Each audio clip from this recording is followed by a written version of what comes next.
El Evangelio cambia. El Evangelio Cambia cambia. realidades. Cambia El circunstancias. Evangelio cambia. Cambia las vidas. Para bien. Y para siempre. Para siempre. El Evangelio cambia la tristeza. y la convierte en gozo. Cambia las Las familias. comunidades. Está cambiando nuestra nación. El Evangelio Está cambia. cambiando nuestra nación. El Evangelio cambia.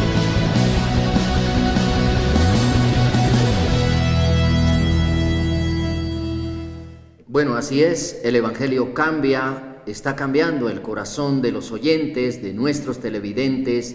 Una vez más, una emisión nueva para ustedes, una palabra nueva también. Como siempre, invito al Espíritu Santo a esta emisión, a este programa. Espero que también allí donde usted esté sea el Espíritu Santo, ese ser invisible que el mundo no puede ver porque no le conoce, pero que está ahí latente, golpeando su corazón, ¿cierto? Dándonos la revelación de la palabra para poderle llevar a usted un mensaje candente, un mensaje reflexivo, un mensaje que llegue a su corazón. Siempre digo en los programas que yo llevo la palabra a sus oídos, que Dios se encargue de llevarla a su corazón, porque allá es donde tiene que llegar esa semilla celestial que es la palabra de Dios. Allá es donde tiene que llegar ese mensaje de salvación para que Dios mismo se lo haga entender, para que cuando usted le pida a Él si eso es verdad, si no es verdad, Él llegue con la revelación y luego usted diga, claro, tenían razón, Dios mismo entró a mi corazón, cierto, Cristo entró aquí, Dios entró acá y ya soy una nueva creación. Lo que Dios quiere, por todos los tiempos ya querido, es que la gente le conozca, que la humanidad esté cerca de Dios. Somos seres dependientes de un ser supremo que nos creó. Por eso llevamos una parte dentro de nosotros que es la parte espiritual, alma, espíritu y cuerpo. Ese es el componente de un ser humano, así como Dios es trino también, ¿cierto? Padre, Hijo y Espíritu Santo, nosotros somos también trinos. Bueno, después de invitar al Espíritu Santo a que nos acompañe, nos dirija, ¿cierto? Nos consuele, nos exhorte, porque esa es la misiva mayor del Espíritu Santo, consolar, ¿cierto? Dar guía a toda verdad, ¿cierto? Interceder ante nosotros por el Padre eterno, ¿cierto? O interceder por nosotros mejor ante el Padre celestial. Es una de las funciones del Espíritu Santo según la palabra de Dios. La segunda carta a Timoteo capítulo 2, el verso 15, ¿cierto? Vamos a leer unos 4 versículos. Dice lo siguiente: procura con diligencia, está hablando el famoso Pablo o San Pablo o Saulo de Tarso, también es el mismo, ¿cierto? Le escribe una carta, la segunda, a Timoteo, sí, parece que era un hijo espiritual, lo había formado también como predicador, a Timoteo, y le dice, procura con diligencia, capítulo 2 de segunda de Timoteo, verso 15, presentarte a Dios aprobado como obrero que no tiene de qué avergonzarse, que usa bien la palabra de verdad. Bueno, y sigue diciendo el siguiente verso, mas evita profanas y vanas palabrerías, porque conducirán más y más a la impiedad. Ojo con esa palabra, impiedad. La impiedad nace, es de las pláticas profanas, de las palabras profanas, ¿cierto? Doctrinalmente hablando, porque obviamente este programa es un programa doctrinal, con temas doctrinales. Le dice Pablo a Timoteo, oiga, Timoteo, evita esas profanas y vanas palabrerías, porque conducirán más y más a la impiedad. Ojo con esa palabra. ¿Qué es la impiedad? La impiedad es aquella persona que trastorna la fe de otro. O sea, que le mete cuento ahí, le habla por acá, purísimas mentiras, puritas mentiras. Eso es lo que se llama bíblicamente la impiedad, trastornar la fe de otra persona, ¿cierto? Lo contrario a eso, o lo opuesto a eso es la piedad. ¿Qué es la piedad? Es parecerse a Dios, parecerse a Cristo, parecerse a un cristiano realmente formado. Y en el verso 17 dice, y su palabra, o sea, esa palabra profana, vana, carcomerá como gangrena, de los cuales son Himeneo y Fileto. Parece que ya había un ejemplo de dos personas que se la pasaban haciendo por allá, llevando un mensaje equivocado, apóstata, cierto, sectario. Himeneo y Fileto, los que dice que se desviaron de la verdad o sea, ya no predicaban la palabra, predicaban otra cosa, y eso sí que hay hoy día, diciendo que la resurrección ya se efectuó y trastornan la fe de algunos.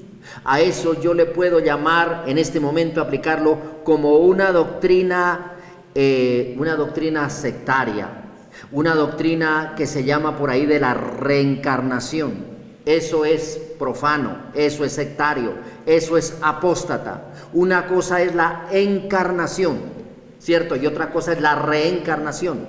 Eso es diferente. Parece que ya habían dos caballeros en ese tiempo que se la pasaban en profanas palabrerías, en vanas palabrerías, en prédicas sectarias, en prédicas apóstatas, ¿sí? En prédicas de herejías, diciendo, no, ya la resurrección fue, ya todo el mundo resucitó, entonces usted allá su espíritu, su alma resucita en un animal, en un árbol. Eso se ve, eso se llama reencarnación, eso es diabólico, satánico, querido televidente.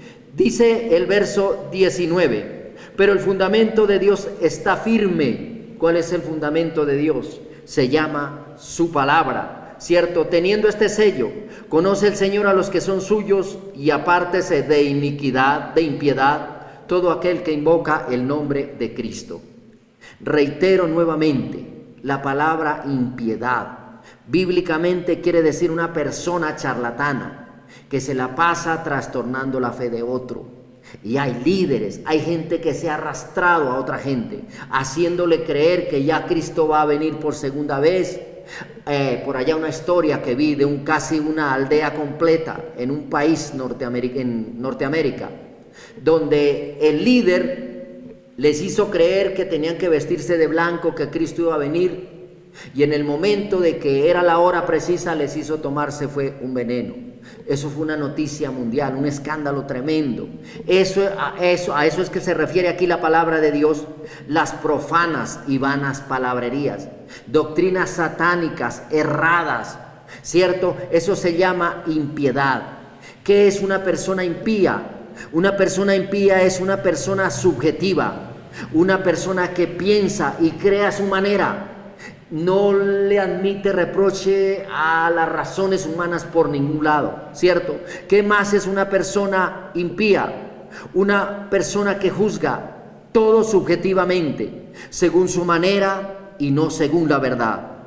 Pues puede que sea una mentira lo que él cree, o esté equivocado, la gente esté equivocada. Nunca va a admitir réplica a la razón o a la verdad. De eso sí que hay. Con un espíritu escéptico tremendo, con un espíritu de incredulidad. En la época de Pablo ya había eso en iglesias, ya había eso por ahí en grupos religiosos. Y entonces Pablo le dice a Timoteo, oiga Timoteo, evita esas profanas y vanas palabrerías, porque eso no conducen a ninguna parte. Los que se ocupan de eso son unos impíos. Eso era lo que le estaba diciendo en esta segunda carta. Querido televidente, tenga cuidado con el pan celestial, con la comida celestial, la comida espiritual que a usted le están dando. Puede que le estén dando pura impiedad, puede que le estén trastornando su fe sin usted darse cuenta. Vaya a la fuente de vida, vaya a la fuente de salvación, vaya a la fuente de la verdad que se llama la palabra de Dios, la voz de Dios. ¿Qué más es un impío? Aquel que no acepta el parecer de los demás. ¿Qué pensará entonces de lo que dice Dios? ¿Cierto? ¿Qué pensará una persona así? Todo le parece como absurdo. Un impío jamás logrará que le entre la razón y menos aceptar el pensamiento divino. ¿Cuál es el pensamiento divino? Pues la palabra de Dios. ¿Qué más hace un impío? ¿Cómo se identifica? No tiene voluntad personal. Dice, mucho menos lograr que otra voluntad, o sea, la voluntad de Dios, esté por encima de él. Por ahí, entre comillas, hay una palabra burda, dice, yo hago lo que yo quiero, lo que a mí se me dé la gana. Así se expresa la gente. En alguna ocasión le mandé un mensaje a una persona pariente mía, ahí por el chat, y le decía yo, mire estos videos, porque yo sé qué doctrina practica ella. Y ella lo que me contestó fue, ¿y yo qué saco con eso? ¿Qué ganancia tengo ponerme a ver esos videos, esos testimonios de la gente que se convierte a Cristo? Esa es una persona subjetiva, esa es una persona impía. no tiene una voluntad personal definida, mucho menos va a aceptar una voluntad por encima de esa voluntad, que es la voluntad de Dios, ¿cierto? Es una persona que es posesiva en sus creencias y consideraciones. Eso se llama un impío.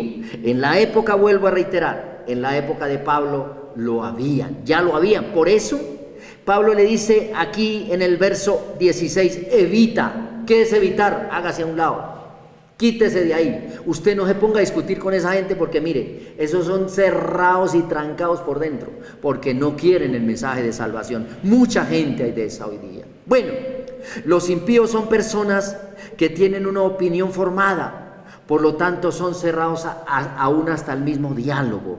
Una persona así nunca puede ver el mundo espiritual, nunca puede comprender esto. Ellos les da risa, les causa burla.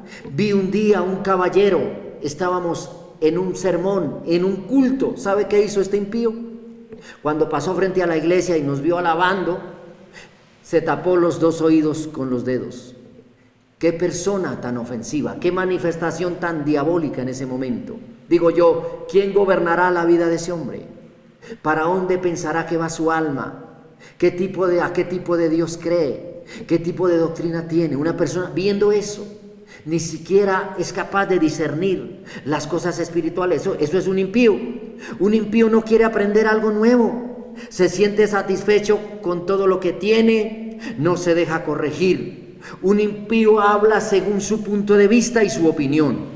No quiere saber qué piensan otros de la vida, no quiere saber qué piensan otros de Dios, no quieren saber qué piensan de la palabra del Señor, de las cosas que están sucediendo por esta época. Eso es un impío. En la época de Pablo, ahí los tenemos.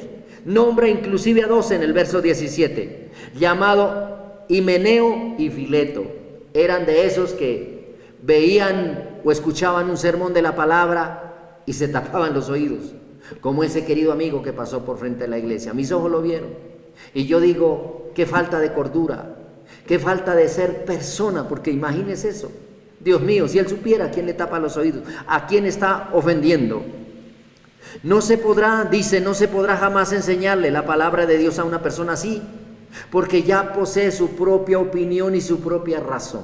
De ahí no lo mueve nadie. Son trancados, vuelvo a decir, cerrados de corazón, ¿cierto?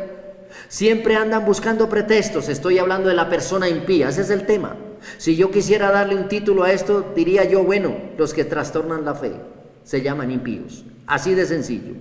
Dice que siempre andan buscando pretextos y dilaciones a las cosas de Dios. Eso se llama un impío. No, yo no quiero cambiar de religión. Yo no quiero ir allá de esos locos. Como dijo por ahí una dama, yo no quiero ir allá porque es que allá gritan mucho. Dios de los cielos, Dios poderoso, tenga misericordia. Usted, querido televidente, aprenda eso. Eso lo dice la palabra de Dios. Hay caminos que al hombre le parecen derechos, pero su fin es camino de muerte. En otras palabras, hay caminos, cierto, que al ser humano, a su parecer, impíamente tomado, le parecen que van para el cielo y resulta que van para el infierno. Eso es lo que quiere decir el proverbio, en otra parte bíblico. Una persona de estas, estoy hablando de los impíos, de las personas que trastornan la fe de otros, siempre andan buscando pretextos y dilaciones para corregir sus errores, mayormente los doctrinales. Uno le dice, mire, no crean eso, que es del diablo. Mire, no crean aquello, que eso también es del diablo. Esto es lo que es de Dios. Mire, por lo menos cierre sus ojos y pídale a Dios revelación. Dígale que le muestre que Él está usando una persona para hablarle su verdad, para hablarle el mensaje de salvación. ¿Sabe qué? Dicen, yo no necesito eso. Son cerrados totalmente, incluso a un diálogo, como ya lo había dicho. Son personas impías. ¿Sabe, querido televidente? Le doy la siguiente recomendación. Venga a Cristo, venga a Él. O sea, conózcale primero. Usted no puede hablar de una doctrina si usted no ha tenido una experiencia, ¿cierto?, con Dios. No puede usted emitir un concepto cuando usted no ha venido y ha experimentado realmente la presencia de Dios, lo que es conocer al Espíritu Santo, lo que es tener de regla y fe, de regla de fe, como regla de fe, la palabra de Dios. Venga Cristo y verá que todas esas cosas se le van a caer. Uno ya pasó por ese mundo, ¿cierto? Por el mundo religioso, por el mundo escéptico, por el mundo incrédulo, porque a uno le estén dando profanas y vanas palabrerías. Y la persona sigue siendo el mismo, o sea, no cambia. Yo creo que la evidencia, la señal más grande, cuando una persona está en la doctrina correcta es porque la vida de la persona cambia. Por eso este evangelio se llama, o este programa mejor se llama El Evangelio Cambia, porque es así, porque es así. Es el mensaje de Dios, ¿cierto? Que deja a una persona convertida en otra. Es nueva creación. Si usted no quiere ser un impío, seguir siendo un impío, venga Cristo. Él lo transforma, así como ha transformado muchas vidas. Nos vemos muy pronto, no deje de vernos. Cristo nos ama, Cristo te quiere salvar. Y bueno, nos vemos muy pronto. El Evangelio cambia. El Evangelio Cambia cambia. realidades. Cambia El circunstancias. Evangelio cambia. Cambia las vidas. Para bien. Y para siempre. Para siempre. El Evangelio cambia la tristeza. y la convierte en gozo. Cambia las familias. comunidades. Está cambiando nuestra El nación. Evangelio Está cambia. cambiando nuestra nación. El Evangelio cambia.